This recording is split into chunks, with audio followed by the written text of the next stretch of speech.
नमस्कार, स्वदेश न्यूज देख रहे हैं आप और मैं हूं आपके साथ वागीशा। और आज हम चर्चा करेंगे दमोह के दंगल पर। मध्य प्रदेश में एक और चुनावी दंगल का अखाड़ा सज गया है। दमोह विधानसभा चुनाव के लिए तारीखों के ऐलान के साथ ही सियासी सरगर्मी बढ़ गई है। बीजेपी ने यहां पहले से ही कांग्रेस छोड़कर आए राहुल लोधी को अपना उम्मीदवार घोषित कर रखा है। ऐसे में अब नजरें कांग्रेस के प्रत्याशी पर टिकी है। वहीं राहुल लोधी की उम्मीदवारी के बाद जयंत मलैया का अगला कदम क्या होगा, ये भी देखने लायक होगा। दमोह के दंगल में क्या होगी कांग्रेस और बीजेपी की रणनीति, कैसे टूटेगा बीजेपी का मजबूत गढ़, इन्हीं मसलों पर हम इस कार्यक्रम में चर्चा करेंगे। लेकिन उससे पहले देखिए दमोह के दंगल पर ये खास रिपोर्ट। बुंदेलखंड का प्रमुख शहर एक बार फिर सुर्खियों में है। वजह है यहाँ उपचुनाव होने जा रहे हैं। वो इसलिए कि 2018 में यहाँ कांग्रेस से जीते राहुल लोधी बीजेपी में आ गए। बीजेपी ने उन्हें वेयर हाउसिंग बोर्ड कॉरपोरेशन का अध्यक्ष बनाकर अपनी टिकट पर चुनाव लड़ाने का ऐलान कर दिया है। वहीं कांग्रेस से उनके मुकाबले में कौन होगा, इस पर मंथन चल रहा है। बुंदेलखंड के इस प्रमुख शहर का गौरवशाली इतिहास रहा है। हिंदू पौराणिक कथाओं के राजा नल की पत्नी दमयंती के नाम पर ही इसका नाम दमोह पड़ा। अकबर के साम्राज्य में ये मालवा सूबे का हिस्सा था, तो गोंडवाना साम्राज्य के महान शक्तिशाली सम्राट संग्राम शाह के 52 गढ़ों में भी दमोह शामिल था। फिर महारानी दुर्गावती के अकबर के सेनापति आसिफ खान से युद्ध के दौरान परास्त होने पर यह फिर मुगलों के कब्जे में आ गया। दमोह विधानसभा का राजनीतिक इतिहास भी इसी तरह की अदला बदली का रहा है। बात दमोह विधानसभा क्षेत्र के सियासी तासीर की करें तो ये पहले कांग्रेस और उसके बाद बीजेपी का गढ़ रही है। 1951 से 1985 तक यहाँ दो चुनाव को छोड़ कांग्रेस का कब्जा रहा। 1951 से 1957 में कांग्रेस के हरीश चंद्र लक्ष्मी चंद मरोठी, 1962 में आनंद कुमार श्रीवास्तव, 1967 में प्रभु नारायण टंडन, 1972 में निर्दलीय आनंद कुमार, 1977 में कांग्रेस के प्रभु नारायण टंडन, 1980 में कांग्रेस के चंद्र नारायण रामधन, 1985 में कांग्रेस के मुकेश नायक जीते। इसके बाद ये सीट बीजेपी के कब्जे में आ गई और 1990 से 2018 तक जयंत मलैया लगातार 6 बार जीते। 2018 में बीजेपी का ये मजबूत किला ढह गया है और जयंत मलैया कांग्रेस के राहुल लोधी से हार गए। इसकी एक बड़ी वजह शायद ये रही कि इस बार बीजेपी के दिग्गज नेता रहे डॉक्टर रामकृष्ण कुसमरिया निर्दलीय मैदान में उतर पड़े। अब राहुल लोधी बीजेपी में आ चुके हैं और 3 दशक तक यहाँ कब्जा जमाने वाला मलैया परिवार बागी तेवर अपना रहा है। ऐसे में चुनावी परिणाम क्या होंगे, इसका अंदाजा राजनीतिक पंडित भी आसानी से नहीं लगा पा रहे हैं। बुंदेलखंड में बहुत हद तक चुनाव परिणाम जातीय समीकरण पर होते हैं, लेकिन यहाँ 2018 के पहले इन समीकरणों का कभी भी खास असर नहीं रहा है। दमोह के मतदाता तक अधिकतर प्रत्याशी का चेहरा देखकर ही वोट करते आए हैं, लेकिन 2018 में जयंत मलैया की हार और राहुल लोधी की जीत की वजह यही माना गया था। बात जातीय समीकरण की करें तो दमोह विधानसभा क्षेत्र में 2,33,000 मतदाता हैं, जिनमें से 28,000 ब्राह्मण, 26,000 लोधी, अनुसूचित जाति के 30,000 और जैन समाज के करीब 13,000 मतदाता निर्णायक कहे जा सकते हैं। बात विकास के मुद्दे की करें तो यहाँ पेयजल, सड़क, स्वास्थ्य, शिक्षा, खेती से पलायन, युवाओं को रोजगार न मिलना, उद्योग विभाग की जमीन पर खुले उद्योगों से रोजगार के अवसर न बढ़ना जैसे मुद्दों की चर्चा लोग चुनाव से पहले कर रहे हैं। उच्च शिक्षा के लिए मेडिकल, कृषि प्रशिक्षण संस्थानों की स्थापना, अस्पतालों में डॉक्टरों की कमी से लोगों में नाराजगी। दमोह बीड़ी उद्योग का केंद्र है। गांव-गांव बीड़ी बनाने का काम किया जाता था, लेकिन इस बड़े उद्योग को पिछले कई सालों से खत्म करने का प्रयास किया जा रहा है, जिससे भी गांव में आर्थिक बदहाली बढ़ रही है, क्योंकि अधिकांश महिलाएं इस उद्योग के सहारे परिवार की गाड़ी चलाती थी। एक बड़े वर्ग में फैले इन बीड़ी श्रमिकों के हित निर्णय लेने की आवश्यकता है। ये भी यहाँ एक सबसे बड़ा जन मुद्दा है। दमोह में स्किल डेवलपमेंट के नाम पर उद्योग विभाग ने जमीन आवंटित की है, जिसमें महज 4 छोटी फैक्ट्री खुली हैं, जिनमें 100 श्रमिकों के लिए काम नहीं मिल पाया, जबकि इस उद्योग केंद्र पर 50 से अधिक उद्योग खुल सकते थे। ऐसा भी यहाँ के लोगों का मानना है कि इन समीकरणों के बीच दमोह का चुनावी ऊंट किस करवट बैठता है, उस पर सभी की निगाहें लगी हैं। स्वदेश न्यूज ब्यूरो। और दमोह के दंगल पर आज हम बात कर रहे हैं। बता दें, राहुल लोधी जो पहले कांग्रेस में थे वो बीजेपी में शामिल हो गए हैं और इसी को लेकर दमोह में दंगल लगातार जारी है। कांग्रेस और बीजेपी दोनों एक दूसरे पर आरोप प्रत्यारोप लगा रही है। एक साइड बात करें हम जयंत मलैया की तो वो बीजेपी में थे, लेकिन राहुल लोधी से वे हार गए थे। अब उपेक्षा कांग्रेस कर रही है जयंत मलैया की कि क्या कांग्रेस में जयंत शामिल होते हैं और अगर ऐसा होता है तो बीजेपी को कितना नुकसान होगा। आज हम इसी पर चर्चा करेंगे। हमारे साथ बीजेपी प्रवक्ता धैर्यवर्धन शर्मा जुड़े हुए हैं। हमारे साथ कांग्रेस प्रवक्ता ब्रजेश पांडे जुड़े हुए हैं, हमारे साथ राजनीतिक विश्लेषक देवदत्त दुबे जुड़े हुए हैं। आप तीनों का बहुत बहुत स्वागत है चर्चा में। धन्यवाद। देवदत्त जी, सबसे पहले आपसे शुरुआत करना चाहूंगी। राहुल लोधी जो कि पहले कांग्रेस में थे, अब बीजेपी में शामिल होंगे हैं, लेकिन सबसे बड़ी आफत जो है बीजेपी के पास वो जयंत मलैया की है। वो नाराज चल रहे हैं। ऐसे में क्या लगता है, क्या एक बार फिर राहुल लोधी जो पहले कांग्रेस से जीते थे अब वो बीजेपी से जीतेंगे? मलैया परिवार की आन बान शान भारतीय जनता पार्टी से जुड़ी है। वे उस अंचल में भारतीय जनता पार्टी के कद्दावर नेता हैं और भारतीय जनता पार्टी की यही खासियत है कि व्यक्ति तात्कालिक हानि लाभ और कुछ पाने की मंशा से भारतीय जनता पार्टी के साथ नहीं जुड़ता है। वे बहुत लंबे समय से, जनसंघ के समय से भारतीय जनता पार्टी से उनका जुड़ाव रहा है और भारतीय जनता पार्टी में जो कार्यकर्ता होते हैं वो विचारधारा आधारित राजनीति करते हैं। उनको भारतीय जनता पार्टी ने भी बहुत ऊंचाई दी। उन्होंने भारतीय जनता पार्टी को संचल में काफी ऊंचाई दी। परस्पर पूरक हैं हम दोनों, भाजपा और वो सब। इसलिए इस प्रकार के कयास लगाए जाना मुझे न्यायोचित प्रतीत नहीं होता।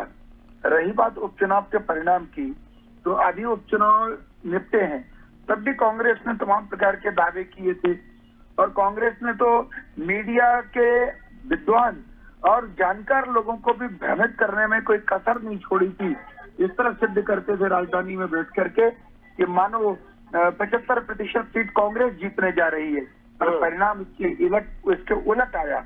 इसलिए हम चुनाव को कभी न कमतर आंकते हैं, चुनाव को हमेशा से गंभीरता से लेते हैं और चुनाव जीतने के लिए ही लड़ते हैं। कोई भी परिस्थिति हो, लोग सरकार के साथ रहेंगे, लोग सत्ता पक्ष से क्षेत्र के विकास को जो अनुकूलता होती है उसको भी समझेंगे।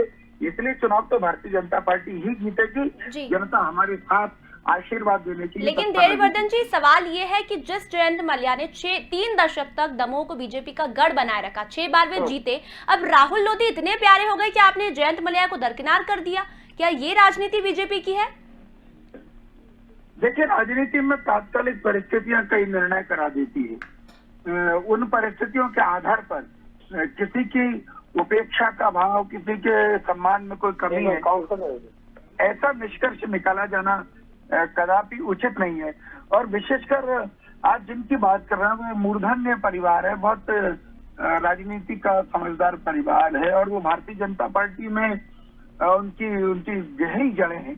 इसलिए मैं तो सोच भी नहीं सकता कि उनके बारे में यदि लोग इस प्रकार की चर्चा कर रहे हैं तो ये निहायत ही जल्दबाजी भरा और उनके साथ अन्यायपूर्ण ये इस प्रकार की बात दिमाग में लोगों के। लेकिन सवाल सिर्फ इतना सा है कि राहुल लोधी जो पहले कांग्रेस में थे वो बीजेपी में आ गए, तो आप लोगों ने उन्हें टिकट दे दी। जो पार्टी के कार्यकर्ता थे उन्हें आपने दरकिनार कर दिया। नहीं, मैंने पूर्व में ही निवेदन किया कि जिस प्रकार से सरकार बनी, हमें संख्या बल की आवश्यकता थी और उस समय कुछ ग्रह नक्षत्रों की ऐसी चाल रही होगी कि कांग्रेस के लोग कांग्रेस से नाराज होकर के कमलनाथ सरकार खुद एडवोकेट आउट हो गई और तो भारतीय जनता पार्टी हिस्सा बने। और दूसरी वार्ता में 2-4 दिनों के या कुछ दिनों के बाद राहुल भाई भी भारतीय जनता पार्टी में शामिल हो गए। तो उन परिस्थितियों को ध्यान में रखते हुए मैंने बताया ना, किसी की उपेक्षा, किसी के सम्मान में कमी का भाव उत्पन्न करना उचित नहीं। जी चलिए, तमाम सवालों के जवाब ब्रजेश पांडे जी से लेते हैं। ब्रजेश जी, ऐसा क्या हुआ था कि राहुल लोधी बीजेपी में शामिल हो गए? इनका कहना है देववर्धन जी का कि कहीं न कहीं कमलनाथ से, कांग्रेस पार्टी से नाराज रहे होंगे राहुल लोधी, इसी के कारण में बीजेपी में शामिल हुए हैं। बागीशा जी, मेरे काबिल मित्र ये बताना भूल जाते हैं कि देश के अंदर भारतीय जनता पार्टी को लेकर के एक परसेप्शन बन चुका है और एक शायर ने इनके बारे में 2 लाइन ही कहा है कि दोस्ती हो या दुश्मनी, सलामी दूर से अच्छी लगती है, राजनीति में कोई नहीं सका, भाजपा में ये बात अच्छी लगती है। मैं अपने काबिल मित्र से ये कहना चाहता हूँ, शायद वो ये भूल जाते हैं कि जब ये राहुल लोधी जी इनकी पार्टी में नहीं थे, ये कांग्रेस से चुनाव जीत कर गए थे और ज्योतिरादित्य सिंधिया जी के साथ इनकी पार्टी में सम्मिलित हुए, तब तक पिछले 3 दशक से वहां पर इनकी पार्टी का झंडा बुलंद करने वाले झंडावदार नेता, मैदानी जमीन नेता जयंत मलैया जी को इन्होंने 1 मिनट नहीं लगा उसको दूध में पड़ी हुई मक्खी की तरह बाहर कर दिया। न कोई इनके यहाँ नीति है, न कोई शास्त्र है। ये सिर्फ चाल चरित्र की बात करते हैं। अगर भारतीय जनता पार्टी को अगर राजनीति का अध्ययन करना हो किसी को, तो अगर जाइए तो देखिए उनको शुरुआत भारतीय जनता पार्टी से करना चाहिए कि ये कहते कुछ है, करते कुछ है, इनकी करनी कुछ है। और इनके ऊपर तो मुझे दुष्यंत की वो बात अच्छी लगती है कि समर शेष है नहीं पाप का भागी केवल व्याघ्र, जो तटस्थ है समय लिखेगा इनके भी अपराध। लेकिन ब्रजेश जी, आप बात कर रहे हैं कि जयंत मलैया को दूध में से जैसे मक्खी को निकालते हैं ऐसे निकाल दिया, लेकिन आप भी तो उपेक्षा जयंत मलैया की कर रहे हैं। आप भी तो उनके बेटे को टिकट देने की बात कर रहे हैं। आपने अपनी पार्टी के बारे में नहीं सोचा कि जो कार्यकर्ता टिकट की आस लगाए बैठे हुए हैं उन्हें आप छोड़कर जयंत मलैया के बेटे को टिकट देने की बात कर रहे हैं। आप ये सोच रहे हैं कि जयंत मलैया कांग्रेस में शामिल हो जाए। आप भी तो उनकी उपेक्षा कर रहे हैं जैसे बीजेपी कर रही है। देखिए बागीसा जी, हम कभी किसी की उपेक्षा नहीं करते। हमारी पार्टी का सिद्धांत ये है कि जो हमारा कार्यकर्ता चाहता है, हमारे यहाँ निर्णय जो होता है, अभी माननीय कमलनाथ जी ने नगर निगम के चुनाव के, म्युनिसिपल कॉर्पोरेशन के चुनाव की घोषणा हुई तो उन्होंने कहा ये टिकट भोपाल से नहीं है कि जैसे भाजपा की टिकट भोपाल से होती है, टिकट जिला स्तर से होगी। हमारे यहाँ का जो कार्यकर्ता चाहता है, हमारे यहाँ का जमीनी कार्यकर्ता, मैदानी कार्यकर्ता जो पार्टी को कहता है बैठकों में, उसके बाद ही पार्टी उस पर फैसला करती है। अगर सिद्धार्थ मलैया जी को वहाँ के लोग चाहते हैं, दमोह की जनता कहती है इन्हें कैंडिडेट कांग्रेस का कैंडिडेचर बनाया जाए, तो इसमें कोई हर्ज नहीं। लेकिन मुझे आश्चर्य इस बात का होता है कि जिस व्यक्ति की आप बारे में बात कर रहे हैं, राहुल लोधी जी के बारे में, ये कांग्रेस के बैनर से चुनाव जीत करके गए थे 2018 के चुनाव में। उसके बाद इन्होंने जैसे ही सिंधिया जी का एक गुट कांग्रेस में मौका परस्त गुट जो लोकतंत्र का कत्ल करके भाजपा में सम्मिलित हो गया, उसके साथ गया तो इन्होंने उसको कारपोरेशन के लेवल का अध्यक्ष का दर्जा दे दिया, कैबिनेट मंत्री का। तो ये तो शुरू से इनके पार्टी का चाल चरित्र चेहरा है। इन्होंने हर जगह ऐसा किया, एक जगह की बात नहीं है। हमारे यहाँ ऐसा नहीं होता। हमारे यहाँ जो होता है, हमारा जो सेंट्रल कमेटी होती है, सेंट्रल इलेक्शन कमेटी होती है, वो चुनाव के टिकट का निर्धारण करती है। लेकिन इनके यहाँ के भारतीय जनता पार्टी के जो खंड खंड के गुट होते हैं, नीचे स्तर तक भी जो गुट होते हैं, कोई कैलाश विजयवर्गीय गुट का आदमी है, कोई शिवराज का, कोई बीटी शर्मा गुट का आदमी, इतने गुट है इनके। हमारे यहाँ एक ही सर्वोच्च अदालत, उसका नाम है श्रीमती सोनिया गांधी राहुल गांधी। चलिए, आपके तमाम सवालों के जवाब मैं देवदत्त जी से लूंगी, लेकिन हमारे साथ देवदत्त दुबे जी जुड़े हुए। देवदत्त जी, क्या लगता है ये जो दमोह की राजनीति पर जो दंगल चल रहा है, राहुल लोधी जो पहले कांग्रेस में थे अब बीजेपी में शामिल हो गए हैं, जयंत मलैया नाराज चल रहे हैं, क्या अब यही राजनीति बन गई है खरीद फरोख्त की कि एक नेता कांग्रेस छोड़कर बीजेपी में जाता है, बीजेपी से छोड़ कांग्रेस में जाता है? विकास के मुद्दे तो पूरी तरीके से खत्म ही हो चुके हैं। क्या कहते हैं आप इस पर देवदत्त जी?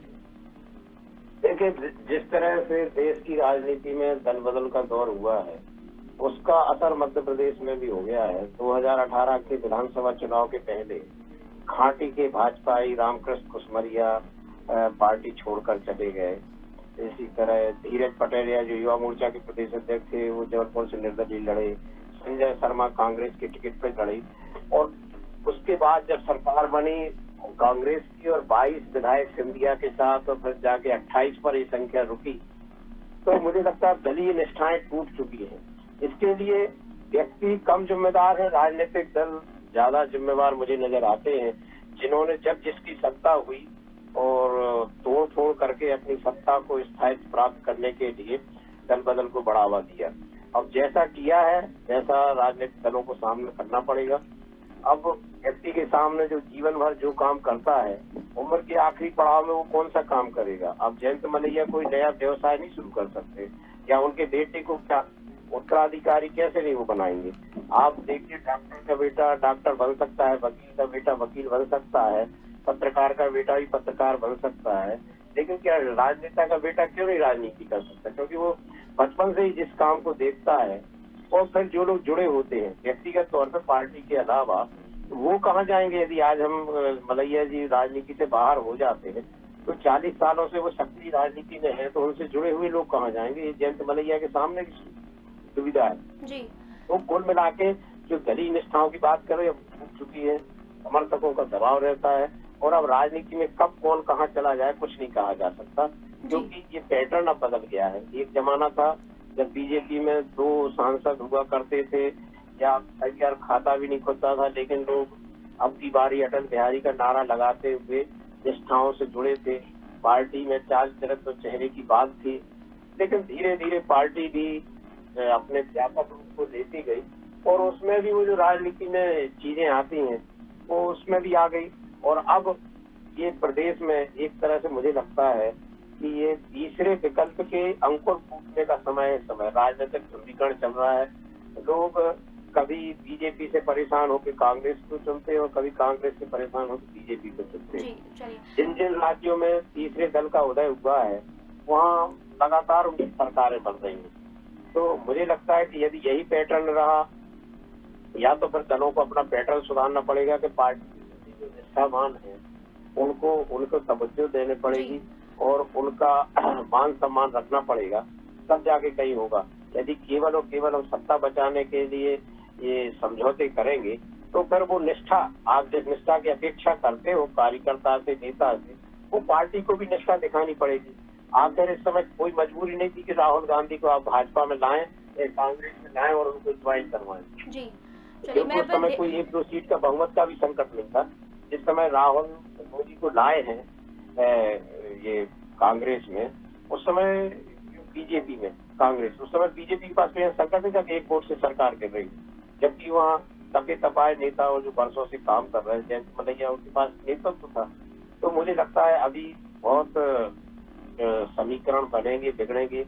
ये बात जरूर है कि जयंत मलैया देवदत्त जी, तमाम समीकरण बिगड़ेंगे और बनेंगे भी। अब दमोह की हम बात कर रहे हैं तो दोनों हमारे साथ जुड़े हुए हैं। मैं धैर्यवर्धन जी के पास जाना चाहूंगी। धैर्यवर्धन जी, तमाम आरोप ब्रजेश पांडे जी ने लगाए हैं कि इनके पास तमाम तरह के गुट है, खरीद फरोख्त करके राहुल लोधी वहां गए हैं, पहले सिंधिया समर्थक वहां गए, सिंधिया जी के जाने के बाद राहुल लोधी अब शामिल हुए हैं बीजेपी में। तो क्या ये इस तरह के जो आरोप लगाए हैं, क्या खरीद फरोख्त करके राहुल लोधी वहां शामिल हुए हैं? देखिए, ब्रजेश पांडे जी बहुत विद्वान व्यक्ति हैं और बड़ी समझ के साथ कांग्रेस पार्टी का पक्ष रखने का प्रयास करते हैं। और इनका दुर्भाग्य ये है कि ये हारे हुए दल के प्रतिनिधि, अब हारी हुई फौज का प्रवक्ता सिवाय साहब को ये कुछ तो भी लपेटने के अलावा और क्या करेगा, इसलिए वो तमाम प्रकार के तर्क देते हैं। अगर भारतीय जनता पार्टी के बारे में इनके द्वारा लगाए गए आरोप सच होते तो क्या उपचुनाव में जनता हमको आशीर्वाद देती, क्या हम चुनाव जीतते? इससे स्वतः सिद्ध है कि कांग्रेस सतही राजनीति करती है, कांग्रेस अपना घर नहीं संभाल पा रही है, कांग्रेस पर भगदड़ मची हुई है, डूबते जहाज की सवारी कोई करना नहीं चाहता। इसलिए एक एक करके कांग्रेस के खेमे में लगातार खलबली मची हुई है और भारतीय जनता पार्टी पर दोषारोपण करने से कोई लाभ नहीं है। उपचुनाव ये भी हम पूरी ताकत के साथ चुनाव लड़ेंगे और गारंटेड हम एक और विधायक भारतीय जनता पार्टी की ताकत बढ़ाने के लिए सदन में लेकर के पहुंचेंगे। हमें जनता जनार्दन के आशीर्वाद पर पूरा यकीन है, पूरा भरोसा। जी, ब्रजेश जी, इनका कहना है कि जिस तरह से उपचुनाव हम जीते हैं, कांग्रेस अब हार का गढ़ है, कांग्रेस से हारी हुई पार्टी है, तो उनके पास कोई और चारा नहीं है बीजेपी पर आरोप लगाने का। उनका कहना है कि जैसे उपचुनाव जीते वैसे दमोह में भी जीतेंगे। क्या कुछ कहेंगे आप इस पर? देखिए बागीशा जी, मैं अपने भारतीय जनता पार्टी के मित्र की बात को सुन रहा था। क्योंकि धैर्यवर्धन शर्मा जी भारतीय जनता पार्टी के अंदर गिने चुने एक दो प्रवक्ता हैं, इनके साथ कई डिबेटों में बैठता हूं, तकरीबन हर प्रवक्ताओं के साथ मेरी डिबेट हो जाती है। उसमें धैर्यवर्धन शर्मा जी की बात में कुछ लॉजिक होती है, बाकी लोग तो बिना पढ़ करके बड़े चैनलों की डिबेट में भी बैठ जाते हैं। लेकिन मैं इनसे ये कहना चाह रहा हूँ कि इस मुल्क के अंदर 70 साल कांग्रेस पार्टी ने राज्य किया। जहाँ सुई नहीं बनती थी वहां पर बड़े बड़े मिसाइल, बड़े बड़े अणु बम, परमाणु बम वगैरह बनाती थी। मेरा सीधा सा कहना ये है कि दलगत राजनीति अपनी जगह है, कभी कभी दिल से भी बात कर लिया करिए। ये अपने दिल में अगर हाथ रख के कहेंगे वगीशा जी। जी कहिए ब्रजेश जी। ब्रजेश जी, आप तक मेरी आवाज पहुंच पा रही है? ब्रजेश जी, आप तक मेरी आवाज पहुंच पा रही है? तो ब्रजेश जी से हमारा संपर्क टूट गया है। अब मैं देवदत्त जी के पास जाना चाहूंगी। देवदत्त जी, क्या लगता है, खरीद फरोख्त पे ही हम लोग बात कर रहे थे, लेकिन दमोह का विकास अब इन सब पर डिपेंड हो गया, इन सब पर आधारित हो गया है। विकास की बात तो कोई करता ही नहीं है, बस यही बात कर रहे हैं हम तभी से कि कांग्रेस बीजेपी में शामिल हो रही है।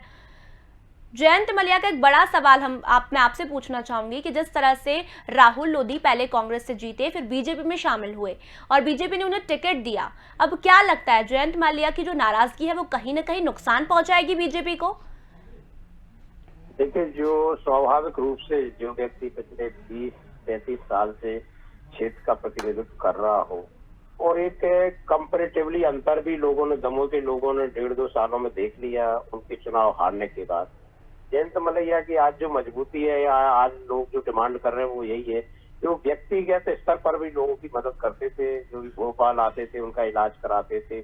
कई जगह उन्होंने औद्योगिक घरानों में दमोह के लोगों की नौकरियां लगवाई हैं और वो कभी किसी को इनकार भी नहीं करते थे। तो यही जो कहा जाता किया हुआ व्यर्थ नहीं जाता, मलैया जी का यही याद किया जा रहा है।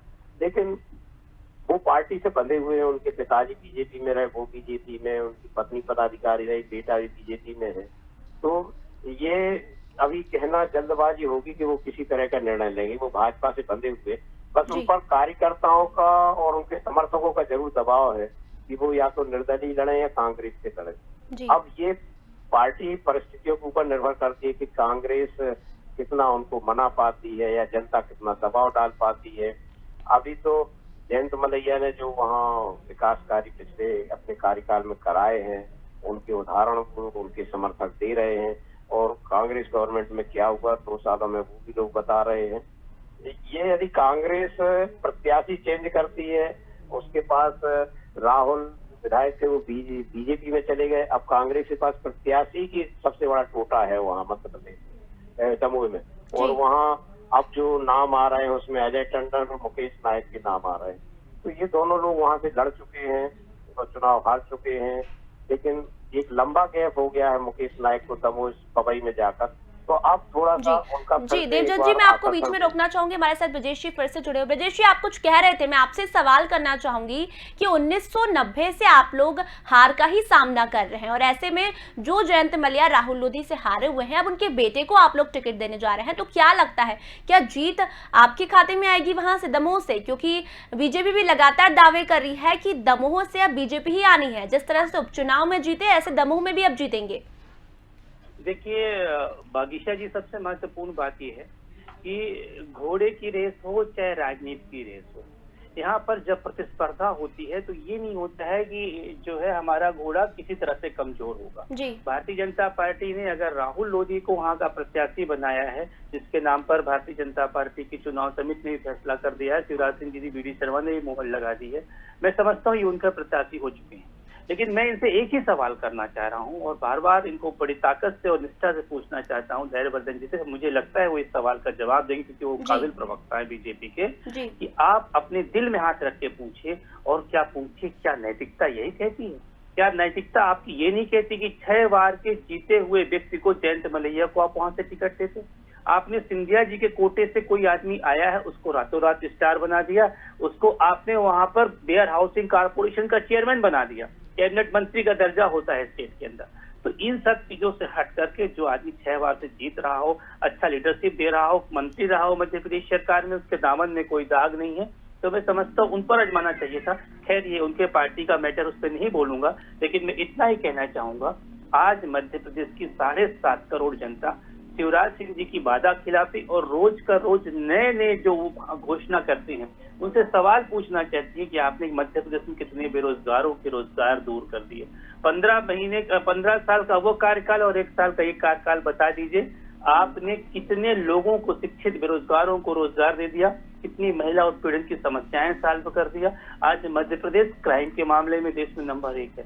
इन चीजों से बच करके आपको जनता से जुड़े मुद्दे पे बात करना चाहिए। समाज का अंतिम छोर के व्यक्ति के जीविकोपार्जन के लिए बात हो, पोषण की बात हो, उस पर आपकी सख्त नीति होनी चाहिए। ऐसी कोई भी नीति अभी तक नहीं आई। रजन जी, तमाम सवालों के जवाब मैं धैर्यवर्धन जी से चाहूंगी। धैर्यवर्धन जी, सारे सवाल आपने सुने हैं इनके, अब जवाब आपको देना है कि क्या यही नैतिकता है बीजेपी की, जो जयंत मलैया 6 बार से जीता है, उन्हें पार्टी से दरकिनार कर दिया, राहुल लोधी जो कांग्रेस से थे उन्हें टिकट दिया गया, और जो राजनीति शिवराज सरकार के कार्यकाल में हो रही है, बेरोजगारी बढ़ा दी, ये सब जो सवाल उन्होंने पूछे हैं उसका जवाब मैं आपसे चाहूंगी। देखिए, सारे प्रश्न अलग अलग हैं, सारी बातें जुदा जुदा हैं। पहले उन्होंने बताया कि कांग्रेस से आए हुए व्यक्ति को भारतीय जनता पार्टी टिकट देने जा रही है, तो मैं पूछना चाहता हूँ ब्रजेश पांडे जी से। मैं शिवपुरी जिले का रहने वाला हूँ मूलतः। हमारे विधानसभा करेरा, वहाँ कांग्रेस पार्टी ने बहुजन समाज पार्टी के कार्यकर्ता राजीलाल यादव जी को टिकट दिया और वो विधायक बन गए, तब इन्होंने कैसे टिकट दे दिया? इन्होंने कुछ और स्थानों पर भारतीय जनता पार्टी या दूसरे दलों ब्रजेश जी, आपकी भी ये नैतिकता है, ऐसा ये कह रहे हैं?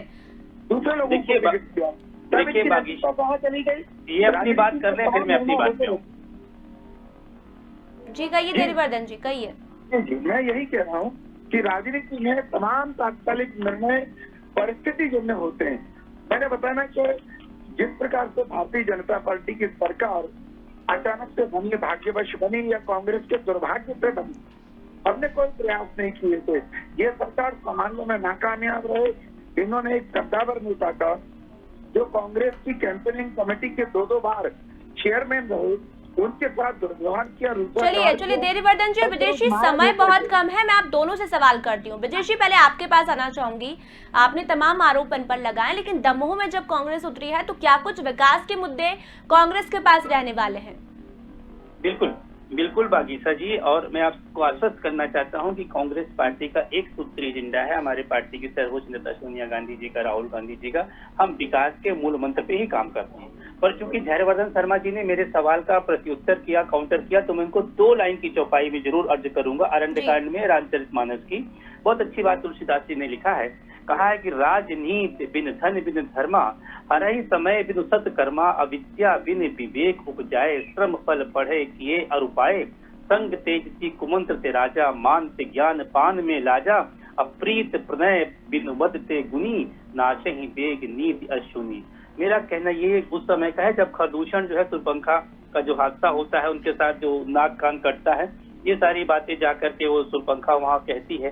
तो मैं समझता हूँ कि कहीं न कहीं हमारे जो धर्म ग्रंथ हैं, चाहे रामायण हो, चाहे महाभारत हो, चाहे गीता हो, वो कुछ न कुछ राजनीति के अंदर स्वच्छता के लिए नई नई मापदंड, नए नए पैरामीटर्स फिक्स करते हैं। जहाँ तक बात है टिकट देने की, मैंने कहा ये उनका प्रायोरिटी, उन्होंने किसको टिकट दिया है, किसको नहीं दिया। लेकिन नैतिकता की बात यह है कि जो आदमी 6 बार से आपके यहाँ से चुनाव जीत कर आया हो, जब विधानसभा की चुनाव जनप्रतिनिधि की बात हो, उसको आपको इस बार आजमाना चाहिए। चलिए, आपसे आप दोनों ही एक दूसरे पर आरोप लगाए, आपने भी टिकट दिया रागीलाल जाटव को, तब भी देवीवर्धन सवाल उठाए। कांग्रेस कम से कम रामायण का उदाहरण देने लगी है, ये बहुत बड़ी बात है। मैं अभिनंदन करूंगा कांग्रेस पार्टी क्या रामायण में भारतीय जनता पार्टी ने भी अपना वो कर लिया है कि भाई रामायण में भी कोई शिकायत नहीं। पांडे जी, मुझे आपसे कोई शिकायत नहीं। मुझे शिकायत है कपिल सिब्बल साहब से, मुझे शिकायत है राहुल गांधी जी से, मुझे शिकायत है सोनिया गांधी जी से, प्रियंका गांधी जी से, जिनके निर्देश पर सुप्रीम कोर्ट में आपके वकील भगवान राम के अस्तित्व पर सवाल खड़े कर रहे थे, धज्जियां उड़ा रहे थे। कपिल सिब्बल जी का ये अपना आउटलुक था, बतौर प्रवक्ता उन्होंने नहीं कहा था। पार्टी का अपना अद्भुत प्रवक्ता नियुक्त कर रखा है आदरणीय रणदीप सिंह सुरजेवाला जी को। क्या उन्होंने ये बात कही? नहीं कही। क्या और हमारी कांग्रेस पार्टी के राष्ट्रीय नहीं, वो एक लॉयर है, वो एक वकील है, मैं भी एक धैर्यवर्धन जी, मैं भी वकील हूँ, मेरे पास बीजेपी के भी केस आते हैं। तो क्या मैं बीजेपी का केस नहीं लड़ता हूँ? लड़ता हूँ। कांग्रेस के आते हैं उनका भी लड़ता हूँ। ये मेरा व्यवसाय है। व्यवसाय अलग चीज है, व्यवसाय अलग चीज है, पार्टी में काम करने अलग चीज है। उन्होंने बतौर कांग्रेस प्रवक्ता कपिल सिब्बल ने बात नहीं कही। अब ये बात जो है, जब तक अधिकृत प्रवक्ता न कहे किसी भी पार्टी का विद्वान प्रवक्ता है। आप दोनों मुद्दे से भटक गए हैं, आप लोग रामायण पाठ और राम जी पर आ गए। हम बात दमोह की कर रहे थे। देवीवर्धन जी और ब्रजेश पांडे जी, मैं आप दोनों को रोक रही हूँ, आप दोनों टेलीविजन स्क्रीन पर है, आप मुद्दे से भटक गए हैं, तो फिलहाल समय बहुत कम है। देवीवर्धन जी, जाते जाते आपसे सवाल करूंगी, इन्होंने तो बता दिया विकास का मुद्दा, आप भी बता दीजिए क्या कुछ विकास का मुद्दा आपके पास होने वाला है दमोह के लिए? जी, समय बहुत कम है, यहाँ हम आरोप प्रत्यारोप लगाने के लिए नहीं बैठे हैं। मैं वही कह रहा हूँ, सीधे सीधे बोल रहा हूँ। जनता ने हम पर भरोसा किया, इसीलिए हमें उपचुनाव में भारी भरकम सीट दी है। हम विकास की नई इबारत लिखेंगे, मध्य प्रदेश को नए सिरे से गढ़ेंगे, ये शिवराज जी का संकल्प है। भारतीय जनता पार्टी अंत्योदय के लिए काम कर रही है और दमोह की भी नई रूपरेखा इस सरकार में आपको देखने को मिलेगी। ये भरोसा भारतीय जनता पार्टी दिलाना चाहिए। जी, चलिए, तमाम जानकारी के और तमाम मुद्दे पर बात करने के लिए मैं तीनों मेहमानों का ये धन्यवाद करना चाहूंगी। तो दमोह के दंगल पर हम बात कर रहे थे।